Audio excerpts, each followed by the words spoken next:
Por que eu trouxe esse vídeo para vocês? Para vocês verem a importância de como a Torá ela traz esse confronto contra essa ideologia de adoração aos astros. Você vê que a adoração dos astros ela influenciou os egípcios, a Grécia, os gregos, os romanos, os guarani, a Índia, os incas, os astecas e assim por diante. O sol sempre ele esteve dentro da percepção humana como um Deus.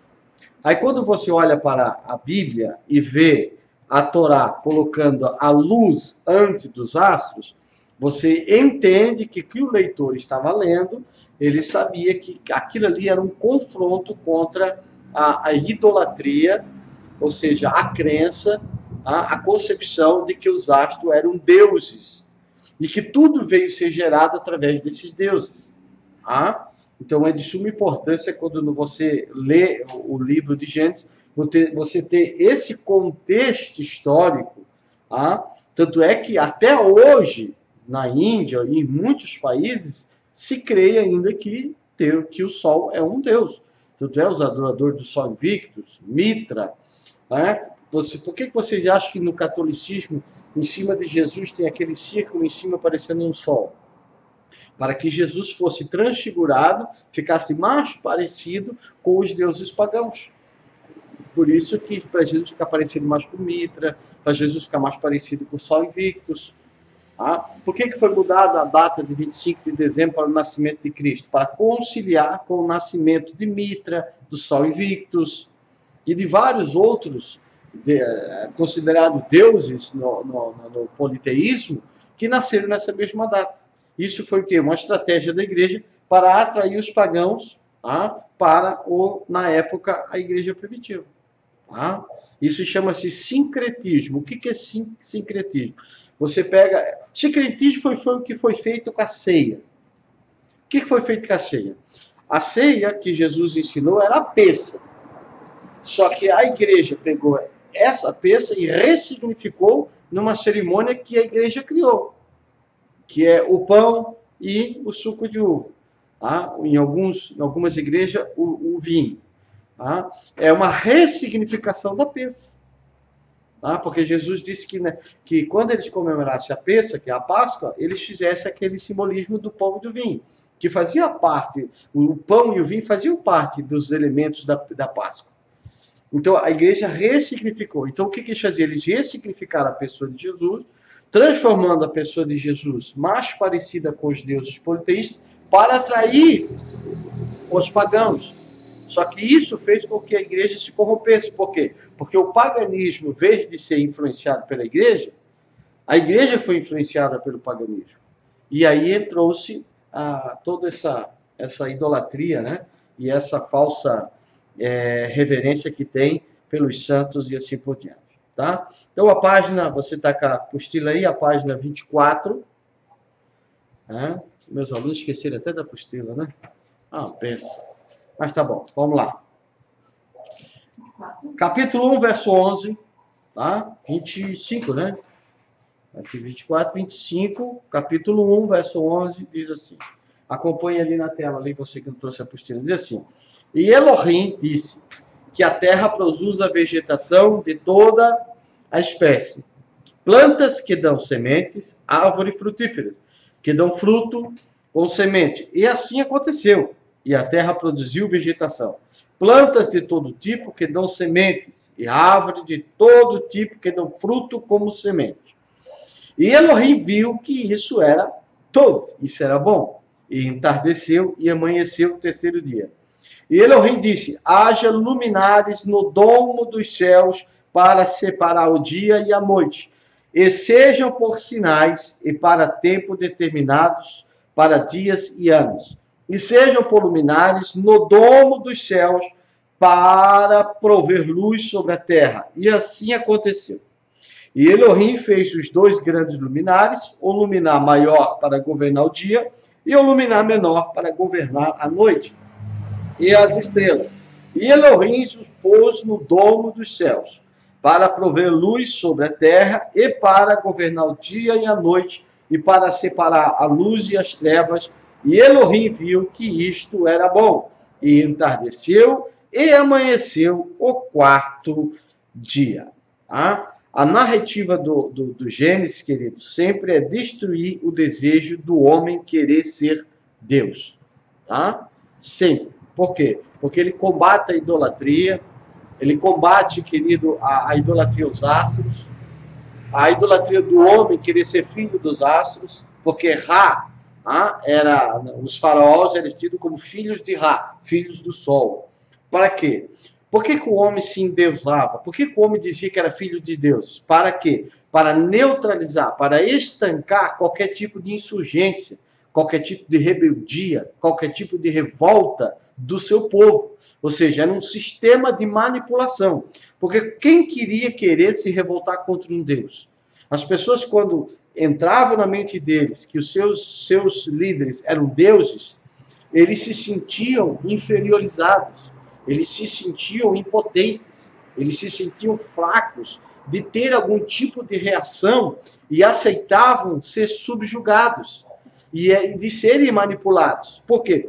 Como que eles iam se levantar contra um Deus? Quem ia se levantar contra o poderoso filho de Ra? Olha a pressão psicológica que era feita sobre o povo.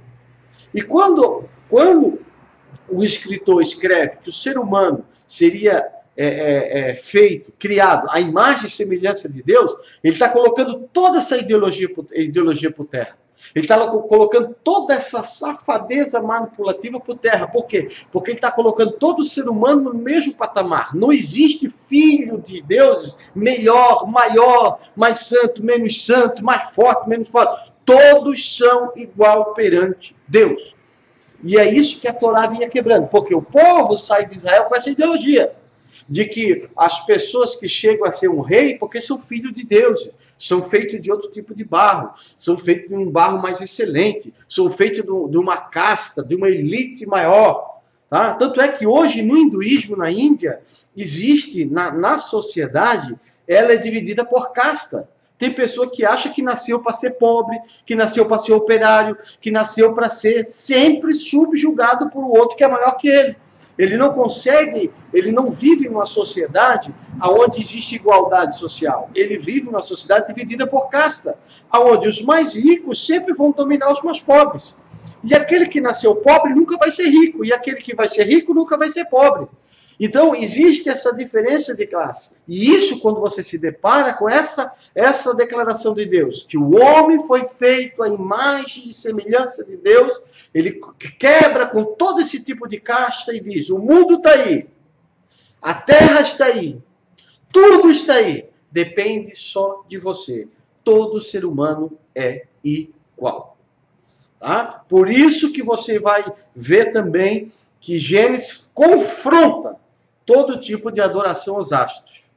Porque era assim que os governantes da época, eles manipulavam e prendiam e acorrentavam e escravizavam o seu povo, levando eles a aceitar, a ser subjugado por um governante que se dizia ser filho de um Deus. E quem é que ia se revoltar contra o filho de um Deus? Astros, parte 6. O Sol e a Lua são criados somente no quarto dia e não são nomeados. Tanto é que não fala nem Sol nem Lua, fala de iluminados.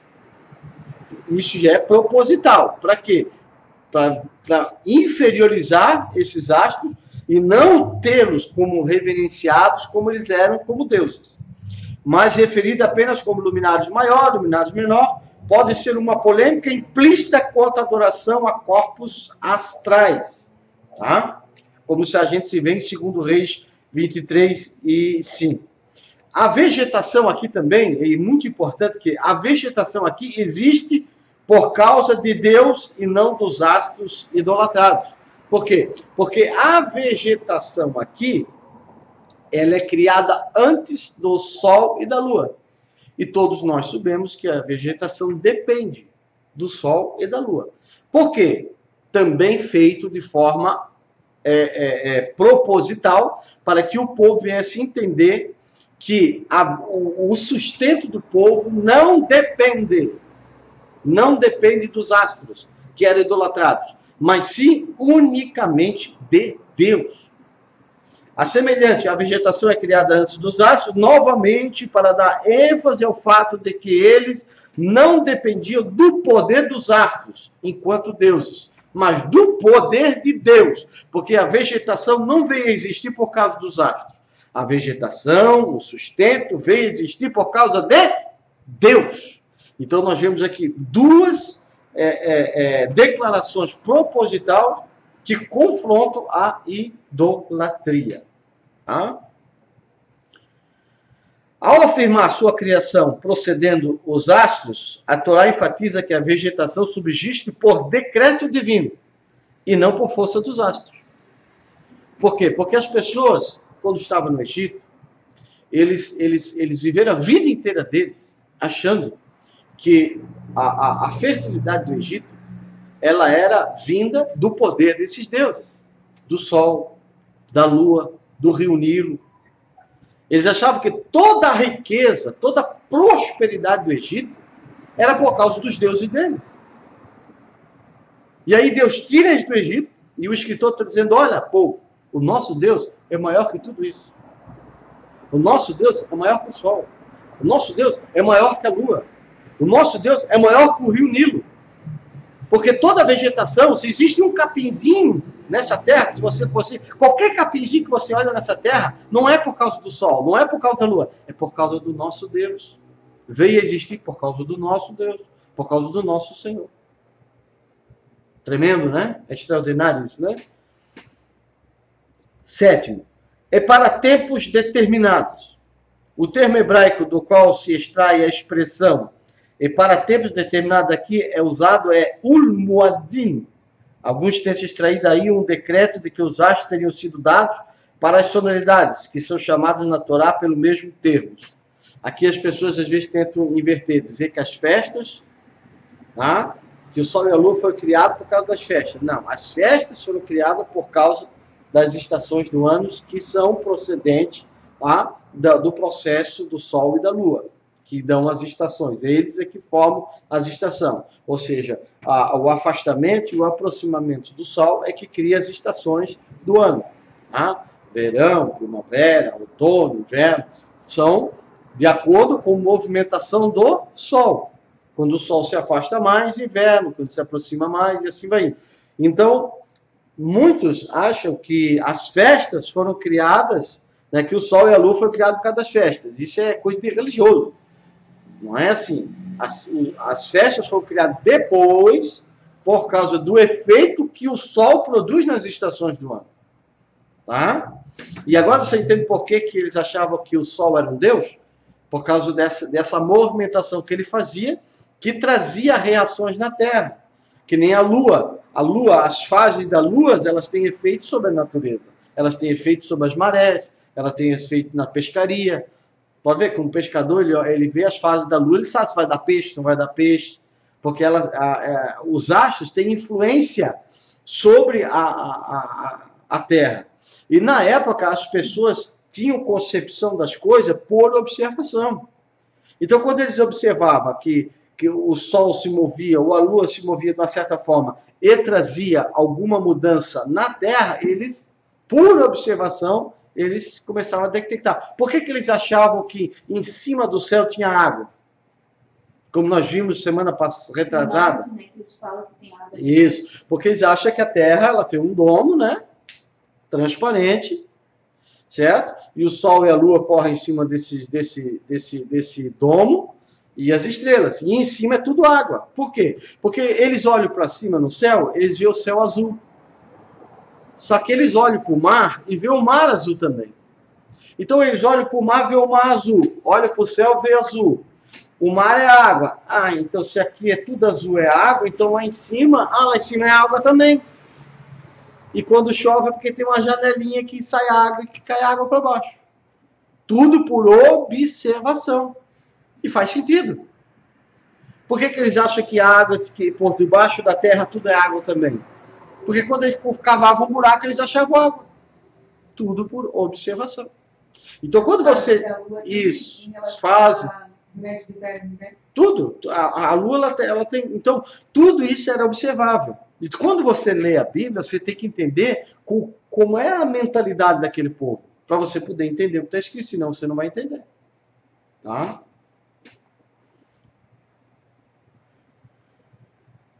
Resumo da cosmologia. Como é que eles viam? É o que nós estamos falando aí. Como é que eles viam o mundo, a Terra, os céus? Como é que eles viam?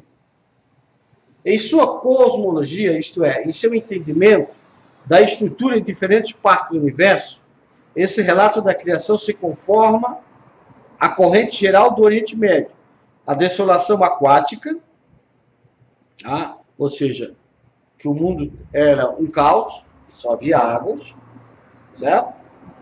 Foi dividido em duas pela criação, ou seja, como se Deus passasse uma lâmina assim no mar, assim, dividisse e erguesse para cima, colocasse um domo aqui, colocasse água em cima e água embaixo. Aí depois ele ordenasse, né, que viesse a parte sólida, a terra, aí ordenou as águas que se ficasse e viesse a parte seca. Então, e eles criam de modo que havia água em cima e água embaixo. A camada inferior da massa da água foi então confinada em uma área limitada, o mar, revelando a terra seca, que Deus chamou de terra. Capítulo 1 do 9 a 10. Segundo Gênesis 7 e 11. E o céu tinha janelas, que quando eram abertas permitiam a chuva cair. Aí é que você vai entender quando diz lá em Malaquias, né? Que se vocês forem fiéis, trazerem os seus dias, suas ofertas, eu abrirei as janelas dos céus e derramarei sobre vocês uma tamanha bênção. Que bênção era essa? Chuva. Chuva, somente isso, mais nada. Ah, e também vou repreender o devorador, o gafanhoto, para que não consuma vosso dinheiro? Não, vossa plantação. Mas você já viu muitos pregadores dizer que era vosso dinheiro, né? Os corpos celestes, Sol e Luas e estrelas se moviam ao longo do teto, que é o domo, dando luz seguindo uma programação prescrita. Tá? Capítulo 1, versículo 14 e 18. Por isso que hoje existe aquele movimento, que você pode ver na internet, da Terra plana. A Terra plana, ela vem dessa visão, dessa cosmologia que as pessoas tinham há mais de 4.000 anos atrás. Então as pessoas querem hoje se firmar numa visão que tinha quase 4.000 anos atrás. Vamos dar um exemplo. Quando Josué disse que a Terra parou, né, ele olhou e disse que o Sol parou e a Lua parou. Sol para em Gibeon, Lua para em Ajalon. Tá? Ele achou que o Sol parou. Só que nós sabemos que quem parou não foi o Sol. Quem parou foi a Terra, porque a Terra gira em torno do Sol. Não é o Sol que gira em torno, o Sol fica parado, a Terra é que gira.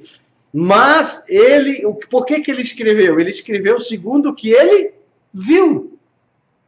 Ele está aqui, ele viu o Sol parar, ele viu que o dia parou, que o dia não escureceu. Então, para ele, quem parou foi o Sol e a Lua. Então, eu não posso hoje, em cima disso, dizer que tem mais dizendo, não, quem parou foi o Sol. Não. Hoje a gente sabe, pela ciência, pelo estudo. Por isso que a Bíblia não é um livro científico. Você não pode provar ciência com a Bíblia. Tentar provar ciência com a Bíblia é dar tiro no pé. Por quê? Porque a mentalidade das pessoas, naquela época, era muito pequena. Os recursos que eles tinham para observar, para ver, para entender, compreender o que estava acontecendo, era muito limitado. Eles acreditavam que em cima do céu tinha água. E fazia sentido. Porque a água vem de onde? Do céu. Chuva. Eles olham para o mar azul, olham para o céu azul. Se era um domo, em cima tem água. Porque para eles pensavam assim, de onde é que vem essa água? Tem que vir de algum lugar. Não é? E é assim. Continuando o capítulo 1. Josué orou e o sol parou, foi errado. Exatamente. Então, Quem parou? Josué orou e a terra Isso. parou. O hino é feito conforme está escrito. Só que Josué orou e o sol parou, mas na realidade Josué orou e a terra parou. Isso, cientificamente comprovado. Entendeu? Aí você vê que foi feito por observação. As pessoas concebiam Deus por observação. Quando eles olhavam pelos efeitos que o Sol e a Lua faziam na Terra, eles diziam, isso só pode ser um Deus. Aí eles viam um passarinho, vamos dizer assim, um pássaro, certo? Lá no céu, ficava bem pequenininho. Aí eles viam que o pássaro vinha descendo para a Terra. Quando chegar na Terra, aquela águia enorme. Aí eles pensavam, poxa, se esse passarinho já é desse tamanho aqui, tu imagina o Sol, só pode ser Deus. Eles diziam, meu Deus, é enorme, só pode ser um Deus. Entendeu? Aí o cara mais esperto ainda diz, não, eu sou filho desse Deus, eu sou o cara. Vocês me obedecem, vocês fazem o que eu mando, porque eu sou o filho desse cara. Entendeu? Até eu queria ser filho desse cara, né? Sou filho de um Deus. O pastoreio dos outros planetas. Os outros planetas servem para quê? Na época eles eram vistos como astros, tanto é que a estrela da alva que o padre Jerônimo ele traduziu para Lúcifer, que não existe Lúcifer, é o planeta Vênus.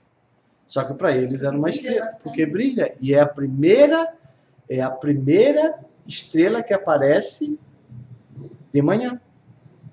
É a primeira que aparece. Por isso que é a estrela da alva, é a primeira que você vê. É um planeta, não é uma estrela.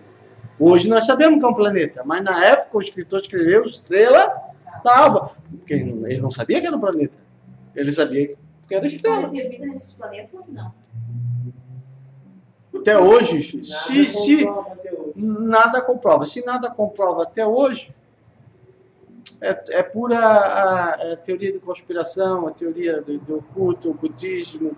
Ninguém prova nada do nada. Entendeu? E eu vejo, se Deus não permite, mas eu vou colocar, se o nosso Deus não permite nós saber se existe, pode. Deus tem poder para isso? Tem. Mas se ele não permite, quem são nós para querer saber? Não tem coisa que Deus diz, ó, não cabe vocês ouvir, não cabe vocês saber, não cabe a vocês, pronto.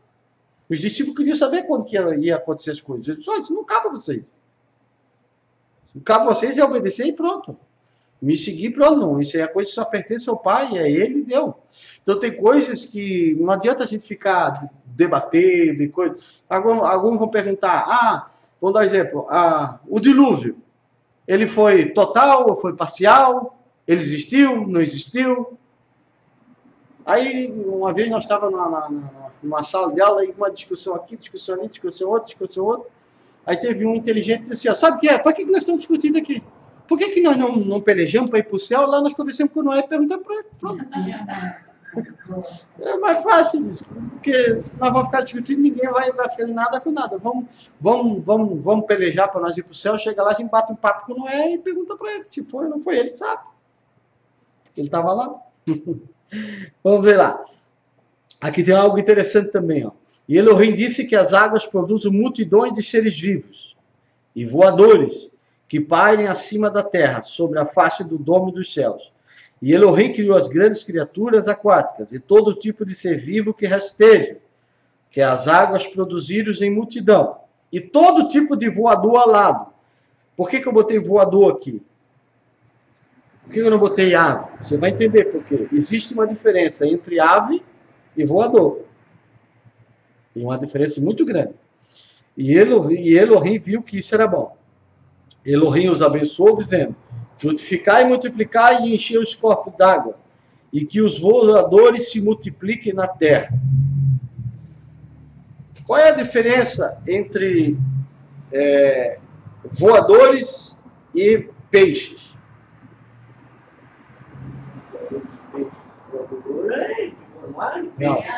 Não, mas no sentido de criação, a diferença. Por quê? Que um respira fora da água e o outro... Aí você vai ver a observação. Como que o escritor ele escreveu sobre o que ele observava. Aonde é que viviam os peixes? Na água. E aonde é que vivia as aves? No céu. No céu. Havia águas embaixo e águas em cima. Então Deus criou os peixes das águas de baixo e as aves das águas de cima. Tá vendo a diferença? Por quê? Por isso que de voadores, não aves. Porque no hebraico não existe aves, no hebraico é voadores. Então, tem alguns que dizem assim, ó, a Bíblia errou, porque a Bíblia diz que não se pode comer morcego, que morcego é uma ave. Então, a Bíblia errou, morcego não é ave. A Bíblia errou. Não, a Bíblia não errou. Quem errou é que não sabe, não conhece o hebraico. O hebraico não separa aves, coloca voadores. Então, voadores é tudo que voa. Seja morcego, seja até peixe voador. É voador, voa. Tudo que voa está dentro do... Quem colocou aves depois foram os homens, mas o hebraico coloca voadores. Então, para o hebraico, tudo que voa, menos de ser vivo, é um voador. Tá? Então, quando tu vê como... Olha a observação. Água em cima, água embaixo. Então, os peixes foram criados daqui da água de baixo, os voadores das águas de cima, e os homens e os animais da terra. Então, água, terra. Terra, água embaixo, água em cima. Aí tu vê como o escritor está escrevendo por aquilo que ele observava, que ele olhava para cima e ele via as aves. Para ele, em cima era tudo água. Então, quando ele escreveu, ele disse que os animais, os peixes e as aves, um foi criado das águas inferiores e outros das águas superiores. Só que quando você lê o livro assim superficialmente, você não percebe essas coisas. Mas isso é para você ver como que as pessoas, na época, o escritor escrevia segundo a observação. Daí que você vai entender mas porque... ele não via que tinha ninho de passarinho embaixo na terra, de passarinho de ovo, passarinho... Sim, eles viam, mas os pássaros viviam mais no ar. Quer ver? Ó, aqui a explicação. Muitas traduções trazem aves nesse trecho. Porém, o hebraico diz of, cuja origem é o verbo uf, que significa voar. Portanto, voadores é a melhor tradução, voadores. O problema de tal tradução é que os semitas não distinguiam entre aves e outros animais voadores, como, por exemplo, morcego, em Levítico 11:9. Assim sendo, por causa dessa tradução errônea, alguns céticos acabam criticando injustamente a Bíblia hebraica. Os primeiros seres vivos cuja criação é mencionada são os que vêm das águas. Isso inclui os peixes e outros animais das águas inferiores, como também os voadores que, para a cultura do antigamente, se origem das águas superiores. Como o homem evoluiu, né? Exatamente. E ainda somos atrasados, assim, alguns... Isso. Hoje, naquela época, para eles era normal. Não, Deus criou das águas superiores as aves. Eles voltam, estão lá em cima. Deus criou... agora, hoje a gente sabe que isso não existe. Mas era... E quando você lê, você não pode ler com os óculos da nossa era. Você tem que ler, você tem que entender como eles pensavam, qual era a mentalidade do público leitor. Se eu ler com a minha cultura, eu não vou entender. Eu vou ter dificuldades e vou até cometer erros exegéticos. Agora, quando eu estudo a mentalidade das pessoas, eu sei que quando essas pessoas liam, como que elas iam entender.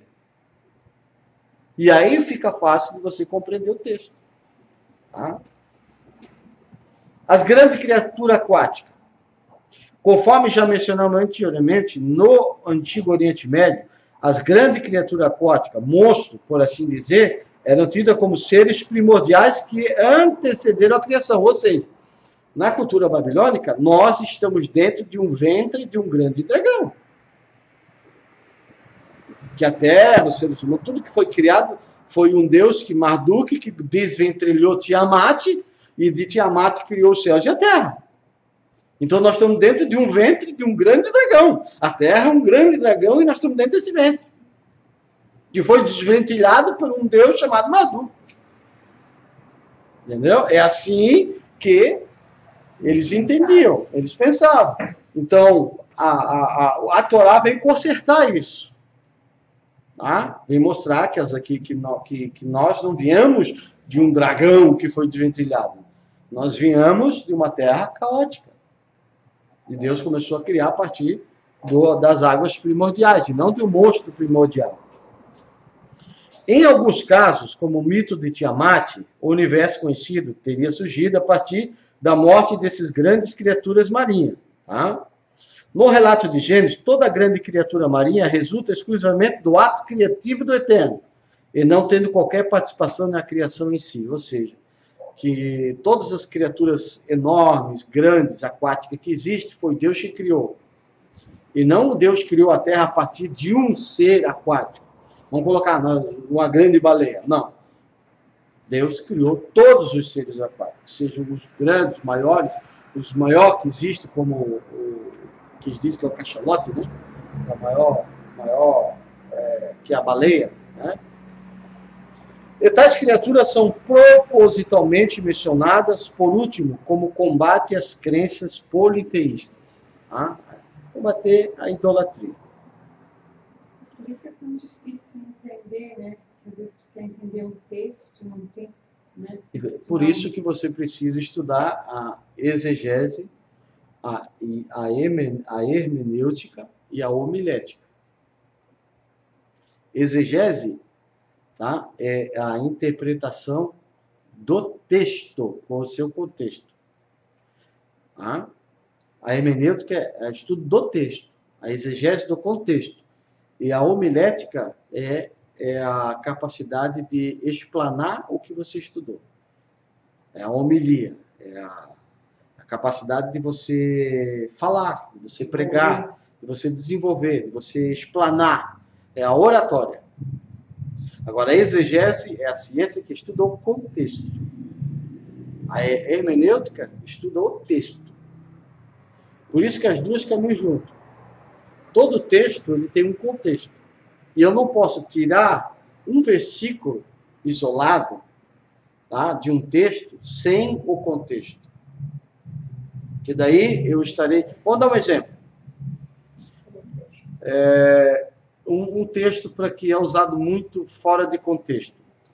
Clama a mim e responder-te-ei e te anunciar-te-ei coisas grandes e firmes que ainda tu não sabes. A igreja... Para quem foi escrito isso? O povo de Israel. Eu posso dizer que foi escrito para a igreja? Eu posso tomar isso para mim? Não. Não posso. Coisas grandes. Por quê? Por quê? Porque eu estou dizendo que Deus está falando para a igreja o que Deus não falou.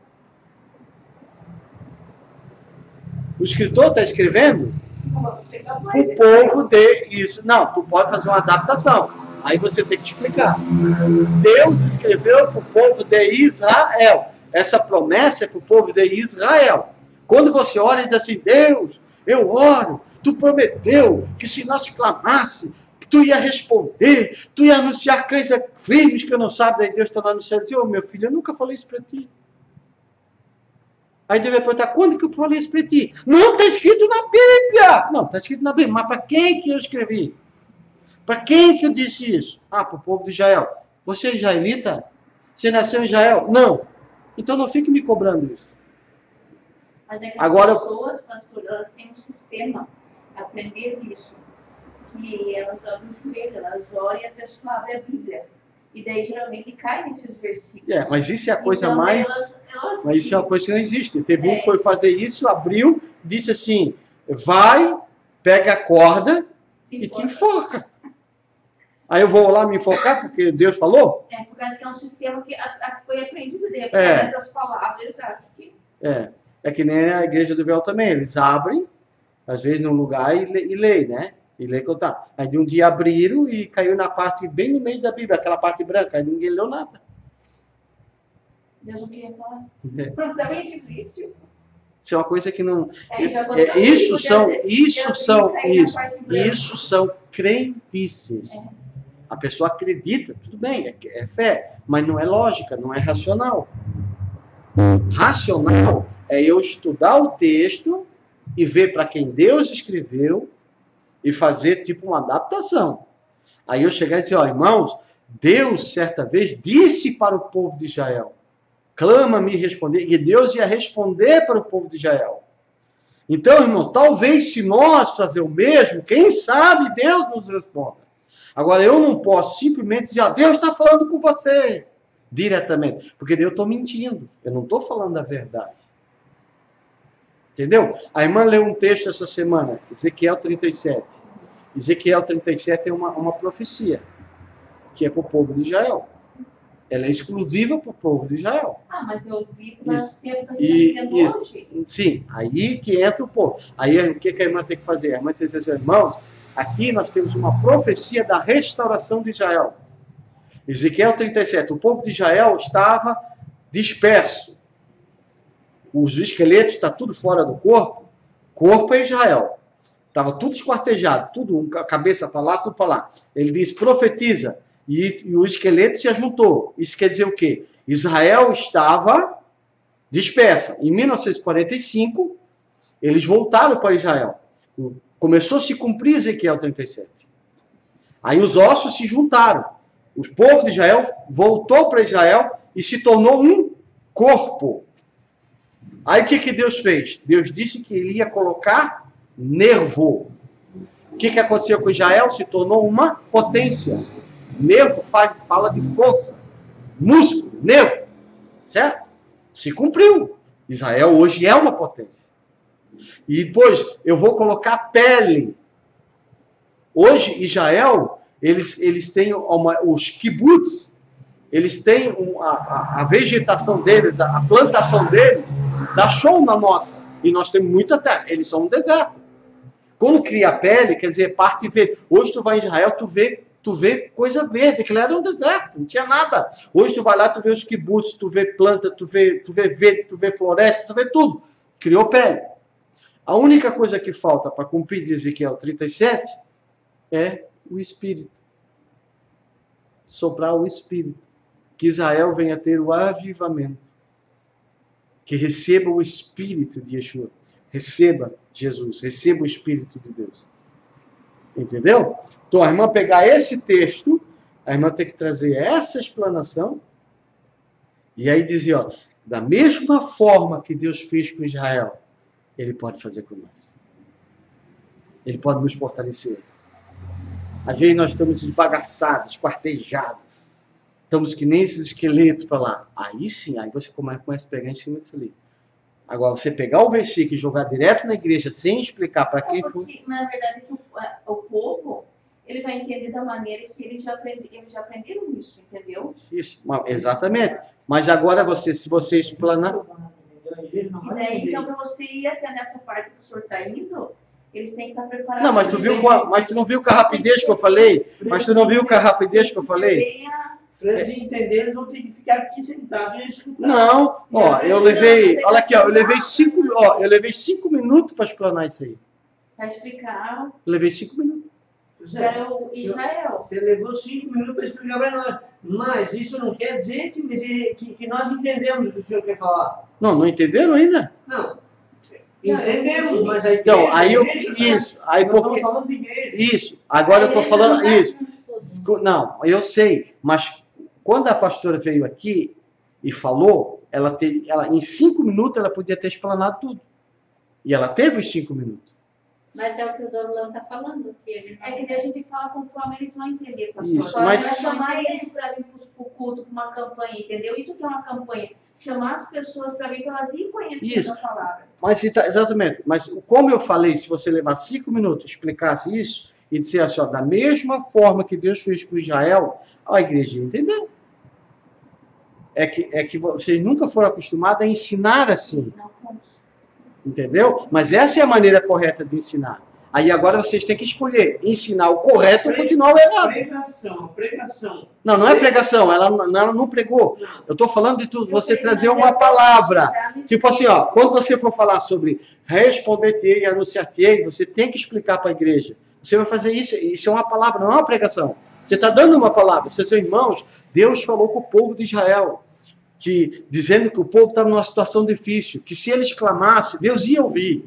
Mas você não pode colocar que Deus está falando com a igreja. Você está dizendo, Deus falou com Israel. Mas se talvez nós orar como Israel orou, Deus pode nos ouvir. Talvez, aí você vai pensar talvez. Mas aí é que tá, Rodolan. Não tem que ser convicto, Mas agora... Deus vai fazer. Pois é, mas agora tu tem que escolher entre você continuar pregando o que é errado ou a verdade. Se nós não incentivar o povo a crer em Deus. Mas isso vai deixar eles de quem crê em Deus? Sim.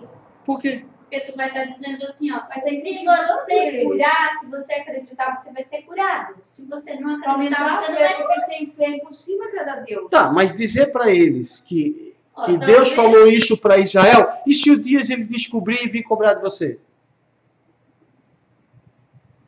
O que você vai passar? A igreja. É. Não, E mas dizer, agora pastora, eu falo- aí vão dizer para você, pô, pastora, pois é, Agora eu sei. é isso que eu quero dizer. Entendeu? Porque eu já muitas vezes eu fui indagado com coisas que eu tinha ensinado errado e eu tive que admitir. Entendeu? Por isso que eu digo, pregar para baixo. Por isso que eu digo, pregar para baixo é fácil, irmão. Você pegar o martelo aqui, ó, e meter um prego aqui é fácil. Tudo que tu falar, eles vão aceitar. Agora, prega assim para tu ver. Prega para cima. Um dia que você for convidado para pregar para cima. E aí? Se alguém te barrar na porta e dizer, ó, tudo que você pregou está errado. E aí? Essa oportunidade, ó, por isso que eu disse, hoje eu estava conversando com a Loide, essa é a oportunidade que vocês estão tendo. Vocês estão tendo de deixar de estar preparado só para pregar para baixo, para aprender a pregar para cima. Que é trazer aquilo que é correto, que é certo. As pessoas, porque nunca aconteceu isso. Entendeu? De você pregar e as pessoas chegarem e dizer que está tudo errado. Então, por isso que as pessoas não procuram ter o conhecimento. Porque elas nunca foram questionadas, ou alguém chegou e falou para elas, ó, tudo que você pregou não é verdade. Tá, mas aí hoje eu vejo que vocês estão tendo uma oportunidade. Quem sabe Deus não está preparando vocês para pregar para cima. Isso é o que Deus está fazendo. Não é o que Deus está fazendo. Entendeu? Por isso que por isso que eu digo, quando vocês irem agora pregar, quando falar, falem a verdade. Não omitam, fala a verdade. Entendeu? Quando eu tenho as minhas oportunidades, o que eu aprendi, eu falo. Eu não falo que eu sei que a pessoa não está preparada para ouvir. Mas eu acho que pelo menos isso vocês estão preparados para ouvir. Que a gente tem que ter o contexto. Aí como que vocês vão aprender? E se vocês não fizerem isso, vocês nunca vão ter condições de fazer um curso de exegese. Assim, ó. Vocês nunca vão aprender. Vocês nunca vão aprender o que é exegese, o que é hermenêutica. Vocês nunca vão aprender o que é homilética. E essa é uma exigência, hoje é exigência para uma pessoa ser um líder. Se o povo clamar, se nós, Deus pode nos ouvir. Se o povo clamar, Deus vai nos ouvir como ouviu Israel. Exatamente. Então, colocar afirmando, não talvez. Outra, 2 Crônicas 7,14. Se o meu povo, que povo Deus está falando? Isso, que se chama pelo nome. Quem é que chamava pelo nome de Israel? Você não pode omitir isso. Aí você tem que contestar. Isso chama-se contextualização. Aí você tem que dizer assim, ó. Isso aqui, irmãos, foi uma época que Salomão, ele orou a Deus, ele construiu o templo, ele orou a Deus e pediu para que Deus viesse consagrar o templo. Ele orou pedindo sabedoria, contextualizar e dizer. Aí quando ele ora, Deus responde. E aí essa resposta está vindo porque Salomão orou para consagrar o templo. Aí o que diz? Se o meu povo que se chama para se converter, eu ouvirei a oração que se fizer em qual lugar? Qual lugar? Pronome demonstrativo. Neste lugar. Que lugar é esse? O templo de Salomão. Eu não posso omitir isso da igreja, senão a igreja vai achar que é aqui. O pessoal possa estudar. Todo mundo pode, todo mundo fala. Tá, mas o pronome é demonstrativo. Aqui. Neste lugar. Lá no templo de Salomão. Templo de Salomão. Pastor, ele... Se eu um dia pegar e botar Deus na parede e dizer, Deus, tu dissesse que se alguém orasse no templo, tu ia ouvir. Deus vai dizer assim, eu nunca disse isso.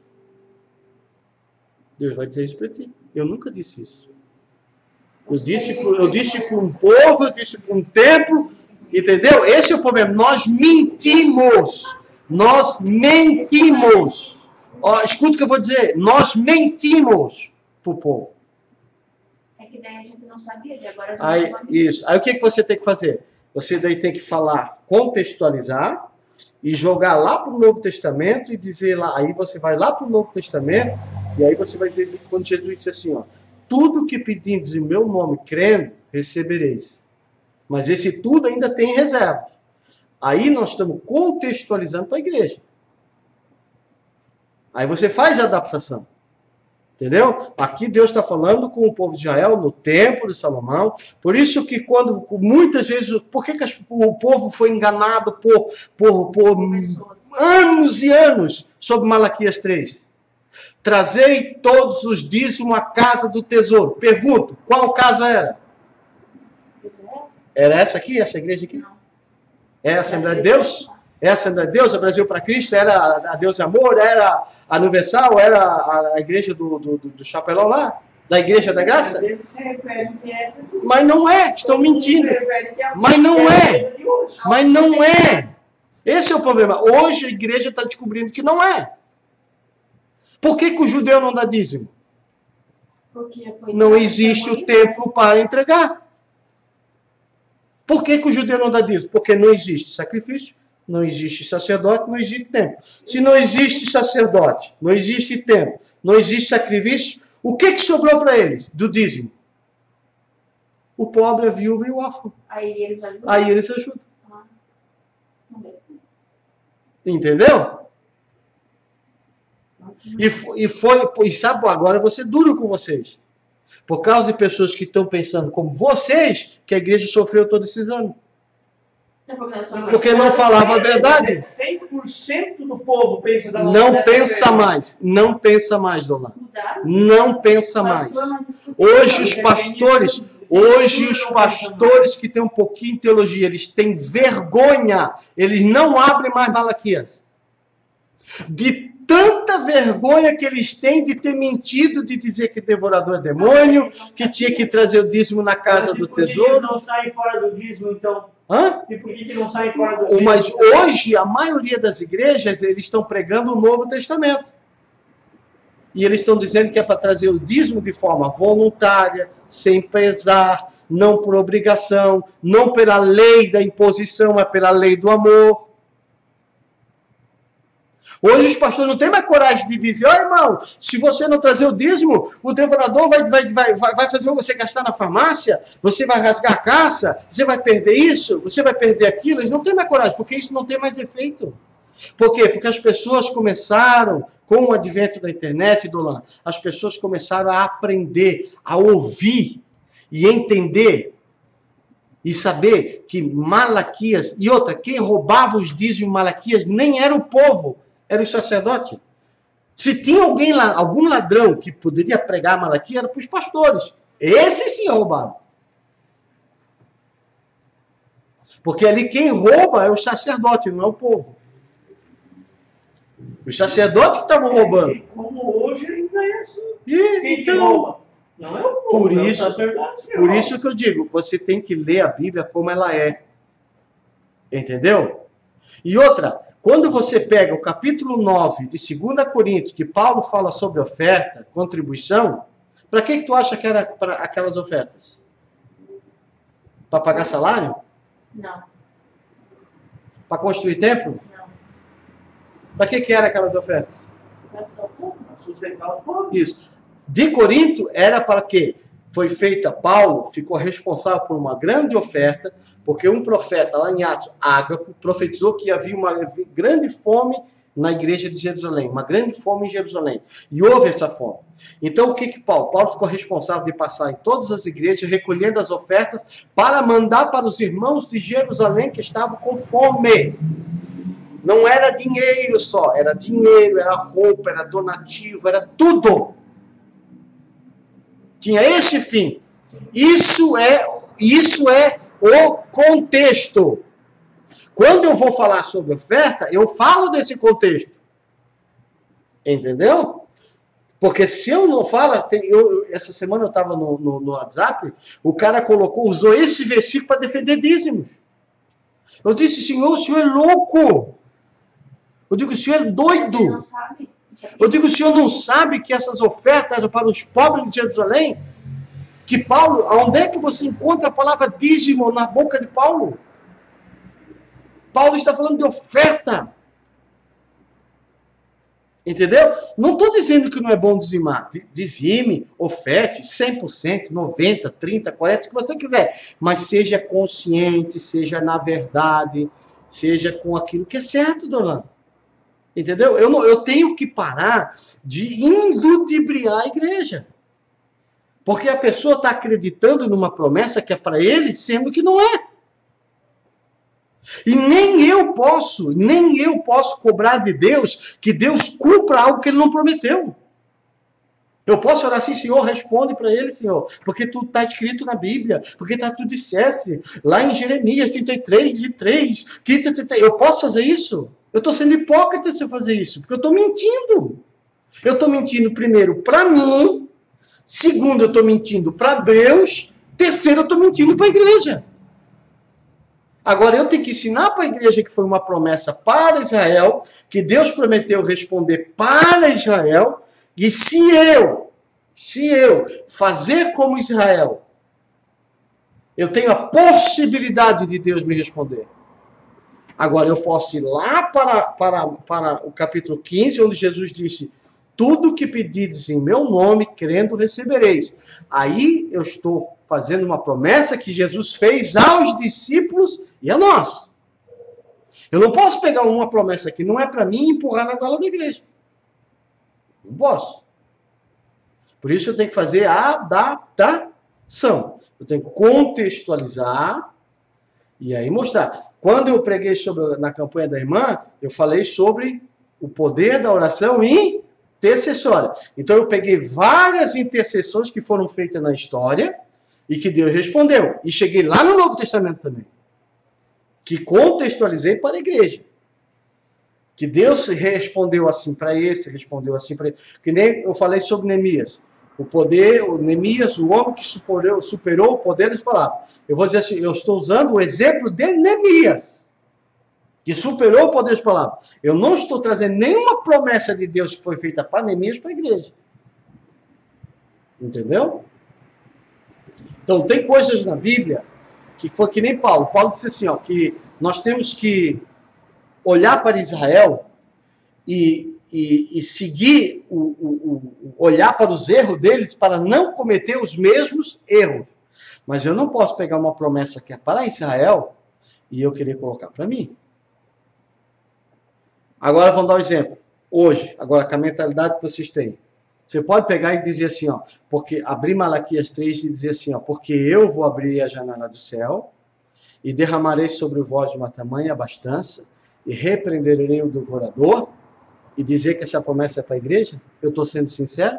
Ou eu estou mentindo para mim, para Deus e para a igreja? Me responda. Então nós não temos promessas para nós? Temos, e muitas. E muitas. E muitas. Olha o que Paulo diz. Olha o que Paulo diz. O que dá semente ao que semeia é o mesmo que multiplicará a sementeira. Que palavra.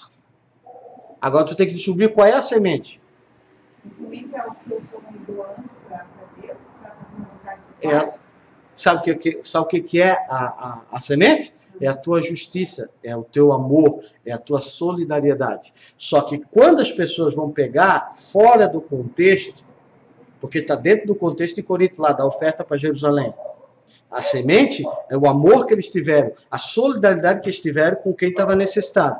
Só que o pastor Silas Malafaia deu uma fora tão grande que ele colocou essa semente como dinheiro. Mas é manipulador. E ele sabe que ele está errado. Porque ele pegou esse versículo, certo? isolou o versículo e disse, ó, aquele que dá a semente ou que semeia é o mesmo que multiplicará a sementeira. Então, se você me trazer dinheiro aqui, ele fez um relacionamento de troca. Se você trazer 100, Deus vai te dar 1.000. Se tu trazer 1.000, Deus vai dar 50.000. Então, isso, mas não é verdade. Eu não poderia estudar só aquilo que é para nós hoje? Não, você tem que estudar um todo. Porque você precisa conhecer o Deus que tu serve. Para mim falar só o que é Não, faz que nem eu falei, adapta. Pega o versículo, contextualiza. Todo versículo tem um contexto. Quando vai fazer a 2 Crônicas 7:14, tem um contexto. Jeremias 33:3 tem um contexto. Ah? Vamos dar um exemplo, aquela assim, ó. Não temas, porque eu te ajudo. Não te assombres, porque eu sou o teu Deus. A igreja. Para quem Deus falou isso? Agora você vai encontrar no Novo Testamento. Não turbe o vosso coração. Credes em Deus, crede também em mim. Na casa do meu pai há muitas moradas. Se não fosse assim, eu vos teria dito. Então não precisa falar do Fafá. Não. Aí eu posso dizer assim. Aí você tem que contextualizar. Aí você está falando da ação de Deus na vida da humanidade, no povo de Israel. Irmãos, aqui o povo de Israel estava vivendo um momento difícil. Estava num momento triste, achando que Deus havia abandonado eles, que Deus não estava com eles. E Deus pega e usa o profeta e diz para o povo, não temas, ó bichinho de Jacó. Tem gente que chega a falar para a igreja, prepara-te, ó Israel, para te encontrar com Deus. E fala para a igreja. Mas, ô pastor, tem uma missionária, que é muito conhecida no mundo inteiro, essa missionária.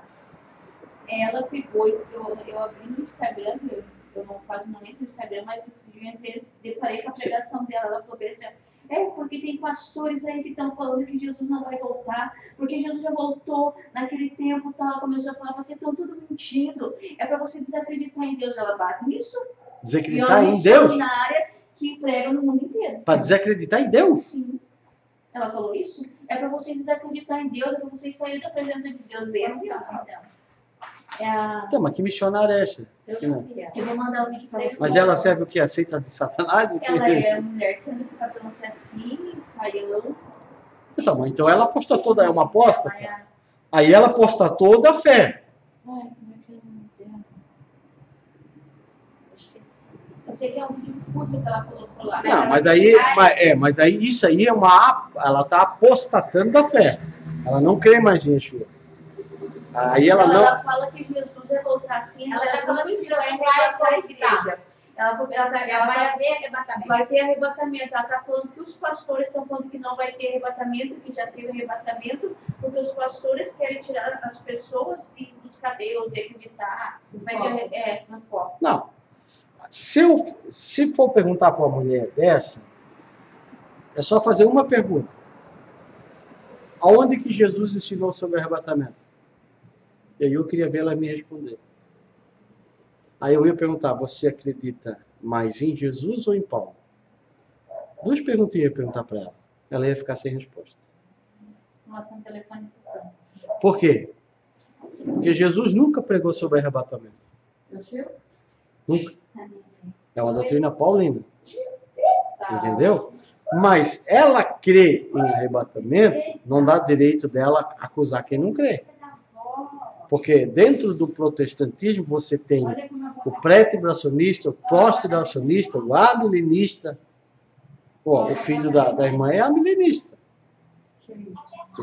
Teu filho.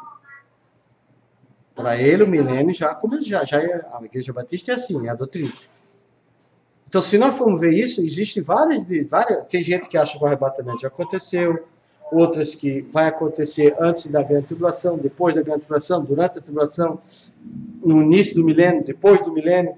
Existem várias variações. Então, ela se achar no direito de condenar os pastores porque ela crê, ela já está pecando aí. Porque o que eu acredito não me dá o direito de acusar quem não crê. Eu posso falar a minha posição, mas eu não posso dizer que o outro é 100% errado. Se ele crê assim. Eu não faço isso. Eu digo, eu respeito. Você crê assim, eu te respeito. Mas eu creio assim e vou falar o porquê que eu creio assim. Aí se ela fosse perguntar a pergunta para ela, ela dizia, eu quero que a senhora me poste um versículo que Jesus falou sobre arrebatamento.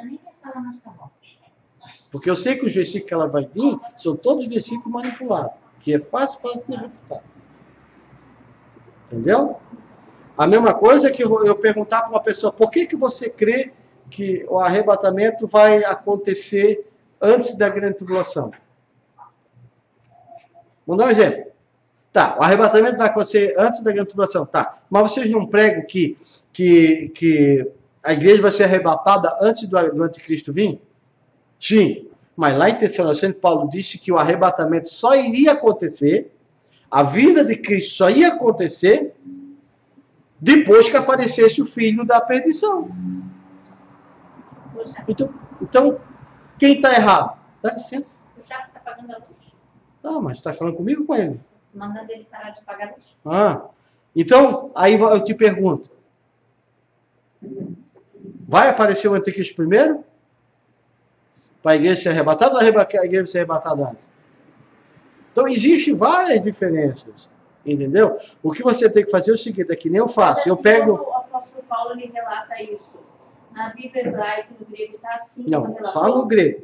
Só no grego. O Novo Testamento está escrito no grego. Ah, não tem no hebraico? Não, no Antigo Testamento você não encontra promessa nenhuma de arrebatamento. Nem nos evangelhos. Só na Epístola de Paulo. Pedro não fala de arrebatamento, Tiago não fala de arrebatamento. É uma doutrina paulina. Que ele se coloca junto e ele não foi arrebatado. Ele se equivocou. Entendeu? É o que está escrito. Porque ele também colocou aquele negócio lá das igrejas onde sofre por causa dele. Negócio lá de Coríntios, lá que da cabeça raspada, do cabelo comprido, do véu, essas coisas. As igrejas seguem tudo que ele colocou. Sim, exatamente. Por quê? Porque eles não sabem fazer a exegese correta. Por que a Assembleia de hoje mudou? A Assembleia de Deus hoje mudou? Porque viu que errou. Não, começaram a estudar, viram que erraram. Por que hoje os pastores não pregam mais abertamente sobre Malaquias 3? Porque hoje, com a ascensão da internet, não tem mais como eles manipular o povo. O povo não está mais bobo, o povo está lendo. O povo está vendo que não era para eles. O povo está vendo que quem roubava era o sacerdote. Então hoje, até o pastor, para mim, que prega sobre Malaquias, ele está só se for lá num cantão lá que não tem internet, que o cara prega isso. Porque hoje a maioria dos pastores, que eu tenho relacionamento com esses pastores, às vezes até debatemos nós no Facebook, todos teólogos da Assembleia de Deus formados, hoje são professores, eles falam que esses pastores pregam isso hoje estão habitolados. Os próprios teólogos da Assembleia de Deus falam isso. Que tem que ter a reciclagem. Então hoje o que eles ensinam? Ensino que toda igreja precisa de um mantimento. Quem vai ter que manter é a mesma coisa de uma associação. Uma associação, você paga a sua mensalidade para ela se manter. A igreja hoje é um conjunto de pessoas, é uma associação que precisa de dinheiro para se manter. Agora, você não precisa mentir para levar as pessoas a acreditar numa falsa promessa. Usar o medo. Porque a igreja tem medo. Se tu mostrar o diabo, tu mostrar o inferno, tu mostrar o ranger de dentes, os caras se movem, mas olha, eles dão até as caças. Outra coisa é usar a carnalidade, que é o relacionamento de troca. Entendeu? Quem é que não quer você dar 100 e ganhar 300? Até eu fazia esse brinque. Você já não viu quantas vezes a pessoa pregou? Eu já vi pastores que eu balançava a cabeça e dizia, como é que posso ouvir isso? O cara dizia que se você der 100 reais, Deus vai te dar 100 vezes mais. Se isso fosse verdade, não existia mais pobre no mundo. Por que existe pobre no mundo? Se isso fosse verdade, eu ia vender tudo que eu tenho, ia depositar na igreja, eu ia ganhar 100 vezes mais. Eu ia ter 100 casas, 100 carros. Só que daí entra a fé. Não, mas que fé, homem? Tu vai vender o teu carro, tu vai ganhar 100 carros. Onde é que isso? Jesus nunca falou isso. Não entra fé. Jesus nunca falou isso. Esse é o problema. Tu nunca aprendeu isso? Jesus nunca falou isso. Quando Jesus disse assim, ó, que aquele que amar mais pai e mãe do que eu, tal. Aí o Pedro perguntou, e nós que deixamos casa, deixamos isso? Jesus disse, olha, vocês receberão casa, pai, mãe, irmão, 100 vezes mais. Quando Pedro prega a primeira vez, quase 3.000 almas se convertem. Ele tinha quase 3.000 casas, quase 3.000 irmãos, quase 3.000 pais, quase 3.000 mães, quase 3.000 tios, primos. Porque ele teria 100 casas para ele poder morar. Para ele poder ser abrigado. É nesse sentido que Jesus está falando. Jesus não está falando nesse sentido aqui, ó. Porque no capítulo 10 de Marcos, que está esse versículo, isso é o problema, que você não contextualiza, você pega o versículo isolado. Ah, Jesus disse que vai ganhar 100 vezes mais. Mas se você pegar uns versículos antes, Jesus está falando com o jovem rico. E Jesus diz para ele vender tudo que ele tem e dar aos pobres. Que terá um tesouro nos céus. E ele não quis. E aí o que Jesus disse? Que era mais fácil um camelo passar no fundo da agulha do que um rico entrar no céu. Aí Jesus fala isso, daí 3 versículos abaixo, ele diz que vai dar 100 vezes mais para ti, para tu ficar rico, para tu ir para o inferno. Faz sentido isso? Pensa agora, Jordão. Pensa como é. Mas eu até entendo o que o senhor está falando. Mas o que acontece é que todas as igrejas pregam isso, ainda pregam. Pois é, mas tu não acabou de ver que é uma mentira? Sim, mas... Aí agora te pergunto, tu vai continuar pregando isso? Não. Essa é a minha pergunta. Não quer dizer assim, ó, que se tu sentir no teu coração, se tu sentir de dar para Betânia não, para a pastora, tu sentir de dar 50 reais, não quer dizer que Deus não vai tocar no coração de outro para te dar. Sim. Mas não 100 vezes mais. Mas tu vai ganhar, várias vezes que eu fiz isso. Porque nós temos que ser realistas. Quando você diz assim, ó, você está aqui, você diz, ó, irmãos, se você der 100 reais, Deus prometeu que vai dar 100 vezes mais para ti. Você está mentindo. Jesus nunca falou isso, isso é uma mentira. Isso é uma interpretação equivocada do texto. Entendeu? Isso é uma interpretação sua, é uma interpretação mentirosa, é uma pregação manipulativa que é rótulo de comerciadores da fé. Entendeu? O que você tem que ensinar é o seguinte, irmãos, quando Jesus diz, você tem que, é dever teu, como um bom que maneja bem a palavra da verdade, você dizer, irmão, quando Jesus diz 100 vezes mais, ele está falando em casa, irmãos, irmãs, pais, mães, não é em dinheiro. Está falando que quando você chega na igreja, você aceita Cristo e você encontra uma família, onde você vai ter mais 100 pai, 100 mãe, 100 casa, onde que todos vão te acolher. É isso que Jesus está falando. Mas o problema é que não é assim, né, pastor? Não é dessa Tu forma. aceita Jesus e não é assim, que né? Não é uma Mas a igreja, mas como é que era a igreja? Mas olha como é que a igreja primitiva era. Eu vou doar 100 reais para a igreja, certo? Eu vou doar 100 reais. E se eu não tiver uma palavra de incentivo, eu só vou doar aquela vez, depois eu não vou mais doar. Sim, mas qual é a palavra de incentivo que Jesus nos ensinou a colocar? O amor. A generosidade. O que Paulo diz? A palavra de incentivo que eu entendo é assim, ó, eu doei 100 reais. Mas se eu tiver fé, o Senhor vai me dar muito mais de 100 reais. Não.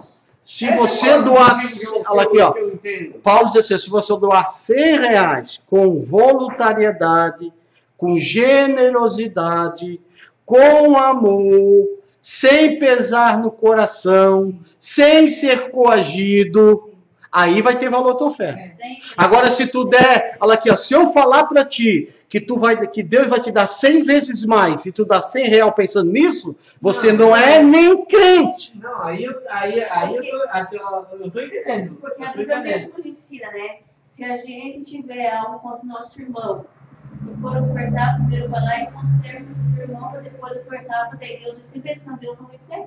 Por quê? Paulo deu o caminho, tem que ser sem coação, com generosidade, sem pesar no coração, voluntariamente, E com alegria, sem tristeza.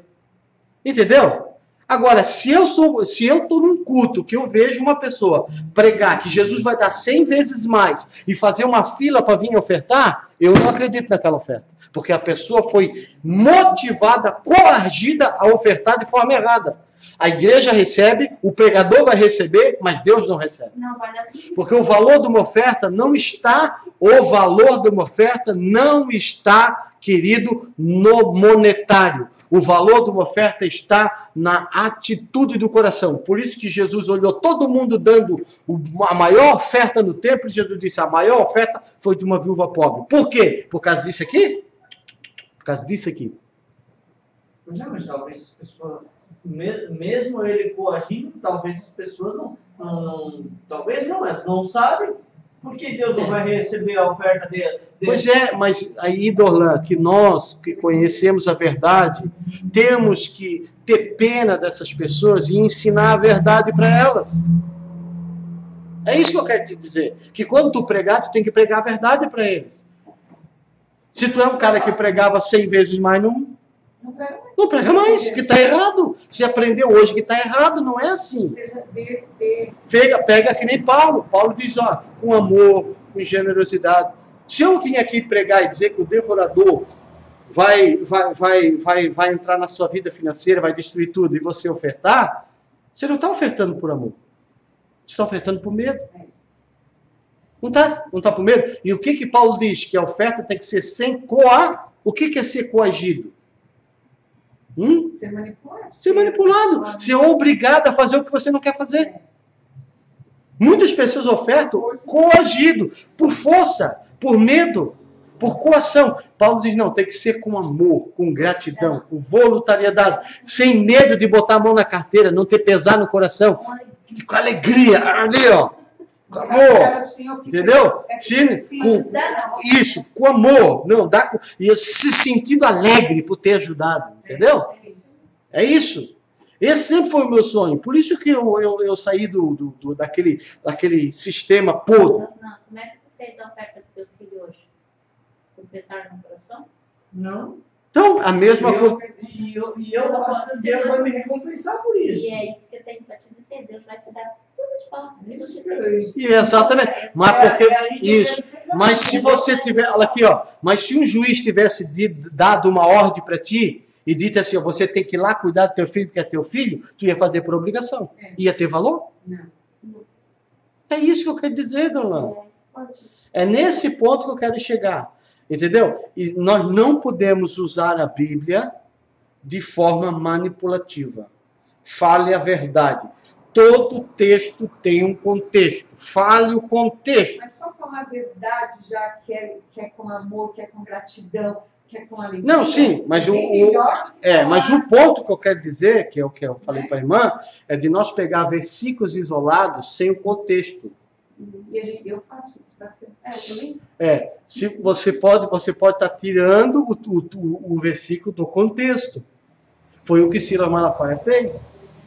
Porque ele fez uma frase de efeito para a igreja.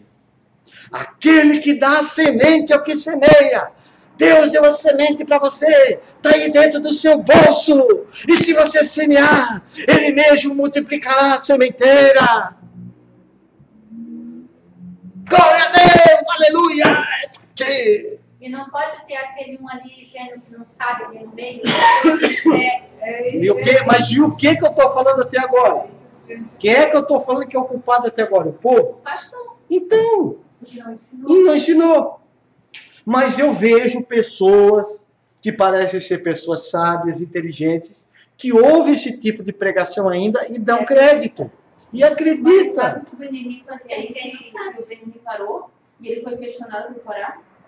Porque a maioria deles segue as práticas do Benjamin. Sim. Não, isso não é isso é a teologia da prosperidade. O Benjamin, aquele Michael Murdock que veio ali, fez o Silas vendeu uma Bíblia por R$900, fez o Silas pedir para que as pessoas doassem um salário inteiro, um aluguel inteiro, para que Deus viesse abrir as portas, entendeu? É isso que levou o Santiago lá, pediu trízimo, um em nome do Pai, um em nome do Filho, em nome do Espírito Santo, a pessoa dá 30%. Isso, e olha, milhares e milhares de pessoas foram enganadas. E sabe quem é que eu culpo? Nós que conhecemos a verdade, que temos medo de falar, que às vezes até passamos a mão. Tem que combater, tem que combater. Tem que pegar o chicote, o azorrague e descer lá dentro. Eu combatia com aquilo que eles faziam, eu estava certo. Claro que Eu achava não. que eu estava errado. Não, Porque é o que está escrito. Então você está errado, irmão. Não, é o que está escrito, foi o que Jesus ensinou. Entendeu? Querido, eu fico alegre quando eu vejo alguém ofertar com amor. Entendeu? A pessoa vem para a igreja assim, ela dá com alegria, sim, ela não fica com aquele pesar no coração. Ai, dói. Se você dá e dói no teu coração, tem algum problema. Você está com algum problema no coração. Você é preso às coisas materiais. Entendeu? Porque para mim, se eu puder dar 10, 20, 30, até 100%, eu já dei muito mais do que isso. Eu cheguei uma vez em Xexerê, eu doei 5 mil reais no mês para a igreja. 5 mil. E não tinha. E não tinha, porque a igreja devia do meu salário. Eu dei tudo para a igreja. Eu podia bater o pé e dizer, não, eu quero. Não, eu doei, zerei o caixa da igreja, a igreja não me deve mais nada, eu estou ofertando. E de coração, nunca cobrei nada. Entendeu? E fora as outras coisas, meu Deus, e a Santina, toda a vida se forma assim, o coração nobre. Mas por quê? Eu dou porque eu me sinto alegre, eu me sinto bem, eu me sinto realizado em ter doado. Entendeu? Se eu pudesse dar um carro para cada, se eu tivesse condições de dar um carro para cada membro da igreja que não tem, eu dava. Se eu tivesse dinheiro para dar uma casa para cada um da igreja, eu dava. Mas dá esse ali para mim, então. Bom, ele já é teu. Tudo que é meu é teu, meu filho. Tá achando meu filho pródigo? Pastor, antes que termine ali tudo aí, deixa eu perguntar lá no Ezequiel 37. O senhor falou bem assim que depois que falta avivamento, o que o senhor disse que é avivamento em Israel que vai acontecer? Se falta acontecer o avivamento. Eles reconhecer Yeshua como Messias. É o que falta. Todo Israel reconhecer. Agora eu posso falar? Por que não? Essa cataneta vai ligar 9 horas. Tá. Então vamos terminar? É bom o debate assim. É bom? É bom. Tá meio triste, né, mano? Começa a dar. Mas a senhora acha que vai então eles vão chegar a esse ponto de Mas é isso. Eu confronto porque a gente Já estão reconhecendo. Mas Não Israel como nação. Estou dizendo, existe hoje muitos judeus messiânicos. Já está se cumprindo. Todo mundo, isso não vai acontecer. Mas uma boa parte Eu creio, já está acontecendo. Eu não fiz para ele. Até a irmã acredita que até árabes, Eu faria para ela. muçulmanos estão se convertendo ao cristianismo.